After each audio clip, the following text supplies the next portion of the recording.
हाय viewers, आज मैं आपको शरत चंद्र चट्टोपाध्याय द्वारा लिखी गई कहानी दत्ता सुनाऊंगी। तो चलिए शुरू करते हैं ये कहानी।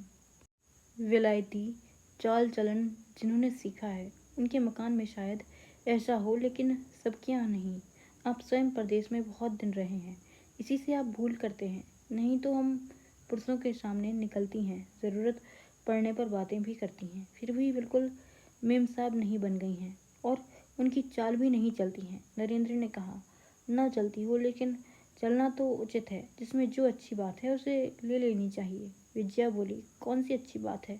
एक साथ बैठकर खाना। फिर उसने जरा सा हंसकर कहा, आप क्या जाने कि नारियों को खिलाने पर कितना जोर रहता है। मैं नारी जाति के अनेक अधिकार छोड़ने के लिए तैयार हूँ, लेकिन इसे नहीं। अरे यह सारा दूध तो पड़ा ही रह गया। नहीं, सिर हिलाने से काम नहीं चलेगा। मैं कह देती हूँ, अभी आपका पेट नहीं भरा है। नरेंद्र हंस पड़ा। मेरा पेट भरा है या नहीं, आप यह कैसे बता सकती हैं? यह तो अनोखी बात है। और उठ खड़ा हुआ। बात सुनकर विजया स्वयं भी हंस पड़ी, लेकिन उसके चेहरे से स्पष्ट था कि उतना सा दूध न पीने के कारण वह प्रसन्न नहीं है। तीसरा पहर हो जाने पर विदा मांगते समय नरेंद्र ने अचानक कहा, एक बात से आज मैं बड़े आश्चर्य में पड़ गया हूँ। मुझे आपने धूप में जाने नहीं दिया, बिना खिलाए नहीं छोड़ा। जरा सा कम खाते देख आप दुखी हुई। ये सब किस प्रकार संभव हुआ? सुनकर आप दुखी ना हो। मैं व्यंग या उपहास के रूप में नहीं कह रहा, लेकिन मैं तब से केवल यही सोच रहा हूँ कि यह सब किस तरह संभव हुआ। विजया इस बात से छुटकारा पाने के लिए जल्दी से बोली, सभी घरों में ऐसा ही होता है। इस बात को जाने दीजिए। अब बर्मा कब जाना चाहते हैं? नरेंद्र ने उदास आवाज में कहा, परसों। लेकिन मैं तो आपके लिए एकदम पराया हूँ। मेरे दुख दर्द से आपका कुछ लाभ हानि नहीं है। तो भी आपका व्यवहार देखकर कोई भी बाहरी आदमी यह नहीं कह सकता कि मैं आपका अपना आदमी नहीं हूँ। कहीं मैं कम ना खाऊं या खाने में मामूली सी कमी न रह जाए, इस डर से आप स्वयं खाए बिना सामने बैठी रहीं। मेरी बहन नहीं है, माँ भी बचपन में ही मर गई थी। ठीक नहीं जानता कि वे जीवित होती तो ऐसी ही व्याकुल होती या नहीं, लेकिन आपकी चिंता सेवा देखकर मैं आश्चर्य में पड़ गया हूँ। वास्तव में यह सच नहीं हो सकता, मैं जानता हूँ, आप भी जानती हैं। बल्कि इसे सच कहना अपना मजाक उड़ाना होगा। झूठी कल्पना करने की इच्छा नहीं होती। विजया ने खिड़की के पार देखते हुए कहा, सहृदयता नाम की एक वस्तु है, उसे क्या आपने और कहीं नहीं देखा? सहृदयता वही होगी शायद। कहकर अचानक उसके मुंह से लंबी सांस निकली। फिर हाथ उठाकर और नमस्कार करके उसने कहा, जिस प्रकार भी हो, पिताजी का कर्ज चुक गया है, इससे मुझे बहुत ही संतोष हुआ है। आपके मंदिर के दिनों दिन श्री वृद्धि हो। आज के दिन मुझे हमेशा याद रहेगा। मैं चला। कहकर जब वह कमरे से बाहर निकल आया, तब अंदर से अस्पष्ट सी पुकार सुन पड़ी, जरा ठहरिए। नरेंद्र के रुक जाने पर विजया ने बड़ी नरमी से पूछा, आपके माइक्रोस्कोप की क्या कीमत है? नरेंद्र ने कहा, 500 रुपये से अधिक में खरीदा था, लेकिन इस समय 200-250 रुपये पाने पर भी मैं दे दूंगा। कोई भी ले सकता है। आप जानती हैं, एकदम नया है। बेचने का इतना आग्रह देखकर दुखी होकर विजया ने पूछा, इतने कम में दे देंगे? क्या आपका सारा काम हो चुका है? नरेंद्र सांस छोड़कर बोला, काम तो कुछ भी नहीं हुआ। वह सांस भी विजया से छिपी नहीं रही। पल भर चुप रहकर बोली, मेरी भी बहुत दिनों से खरीदने की साध है, लेकिन खरीद नहीं सकी। कल क्या उसे एक बार दिखा सकते हैं? हाँ, दिखा सकता हूँ। मैं उसे लाकर आपको सब कुछ बता दूंगा, नरेंद्र ने कहा। फिर कुछ सोचकर बोला, जांच करने का समय ज़रूर नहीं है, लेकिन मैं ठीक कह रहा हूँ, आपको घाटा नहीं रहेगा। फिर थोड़ी देर मौन रहकर बोला, यह ऐसी चीज़ है जिसका मूल्य रुपयों से नहीं आंका जा सकता। मेरे लिए और कोई उपाय ही नहीं है। नहीं तो अच्छा, कल दोपहर को ले आऊँगा। चले जाने पर वह जितनी देर तक दिखाई देता रहा, विजया एकटक देखती रही। फिर लौटकर कुर्सी पर बैठ गई। सूनी नज़रों से बाहर के पेड़ पौधों की ओर देखते और मूर्ति के समान स्तब्ध बैठे हुए कैसे समय कट रहा है, इसका उसे ध्यान ही नहीं रहा।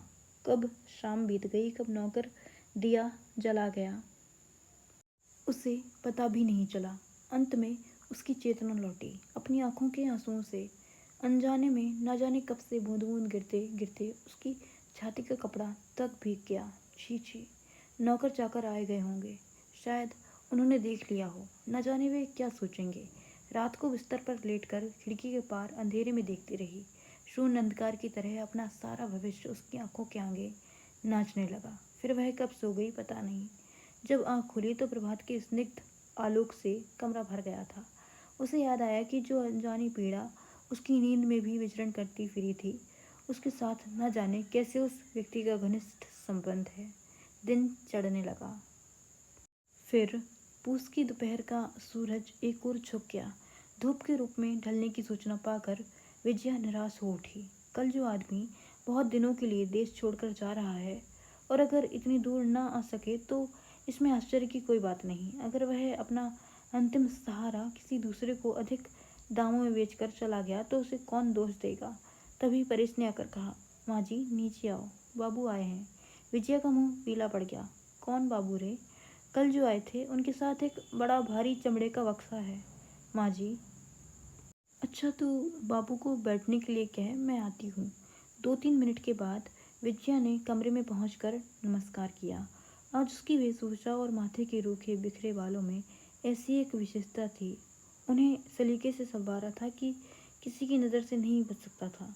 कल के साथ आज के इस अंतर के कारण नरेंद्र के मुंह से बात नहीं निकल सकी। उसकी आंखों में आश्चर्य देखकर विजया ने अपने आप को देखा तो शर्म से वह मिट्टी में गिर गई। माइक्रोस्कोप का बैग अभी तक उसके हाथ में था। उसे मेज पर रखकर धीरे से बोला, नमस्कार। मैं जब विलायत में था तब मैंने चित्र बनाना भी सीखा था। आपको मैंने कई बार देखा है, लेकिन आज आपको देखकर निश्चय पूर्वक कह सकता हूँ कि कोई भी चित्रकार आपका चित्र बनाने का लोभ संवरण नहीं कर सकेगा। वाह क्या सौंदर्य है। विजया समझ गई कि सौंदर्य की प्रशंसा में निष्कपट और स्वार्थहीन भावना ही है। फिर भी वह बुरी तरह लजा उठी। फिर गंभीर स्वर में बोली, मुझे इस प्रकार अपूर्व कहना क्या आपके लिए उचित है? फिर मैंने तो आपसे कुछ खरीदने के लिए बुलाया था, चित्र बनवाने के लिए नहीं। उत्तर सुनकर नरेंद्र उदास हो गया। लज्जा से अत्यधिक कुंठित और संकुचित होकर क्षमा याचना करके बोला, मुझे बहुत बड़ी भूल हो गई। मैंने कुछ भी सोचकर नहीं कहा। और कभी मैं उसके पछताने को देखकर विजया हंस पड़ी। कहाँ है, देखूँ आपका यंत्र? नरेंद्र उठा, अभी लीजिए दिखाता हूँ, कहकर बक्सा खोलने लगा। कमरे में उजाला कम होता जा रहा था। विजया ने बगल के कमरे की ओर इशारा करके कहा, उस कमरे में भी उजाला है, चलिए वहीं चलें। अच्छी बात है, चलिए। उसने बक्सा उठाया और गृह स्वामिनी के पीछे पीछे बगल वाले कमरे में आ गया। एक छोटी सी तपाई पर यंत्र रखकर दोनों आमने सामने 2 कुर्सियां लेकर बैठ गए। नरेंद्र ने कहा, लीजिए अब देखिए किस प्रकार उपयोग किया जाता है, यह मैं बाद में सिखा दूंगा। इस अणुवीक्षण यंत्र को जिन्होंने अपनी आंखों से नहीं देखा वे कल्पना भी नहीं कर सकते कि इस छोटी सी वस्तु के अंदर कितना बड़ा आश्चर्य देखा जा सकता है। नरेंद्र ने कहा, विलायत में डॉक्टरी सीख चुकने के बाद उसकी ज्ञान पिपासा इसी जीवाणु तत्व की ओर बढ़ी थी। इसी से जिस प्रकार इस तत्व से उसका घनिष्ठ परिचय हो गया था, उसी प्रकार उसका संग्रह भी असंभव हो गया था। उस सब को भी वह अपने साथ ले आया था। उसने सोचा था यह सब न देने से केवल यंत्र लेकर क्या लाभ होगा। विजया को पहले तो कुछ भी दिखाई नहीं दिया। धुंधला और अस्पष्ट सा कुछ दिखाई दिया। नरेंद्र जितनी ही आग्रह से पूछता, विजया को उतनी ही हंसी आती, क्योंकि ना तो उसका मन था और ना वह कोशिश कर रही थी। नरेंद्र उसे समझाने की कोशिश कर रहा था कि इस प्रकार देखना चाहिए, देखने में आसानी हो, इसलिए हर एक कलपुर्जे को घुमा फिराकर पूरी कोशिश कर रहा था, लेकिन देखे कौन। Thank you for watching.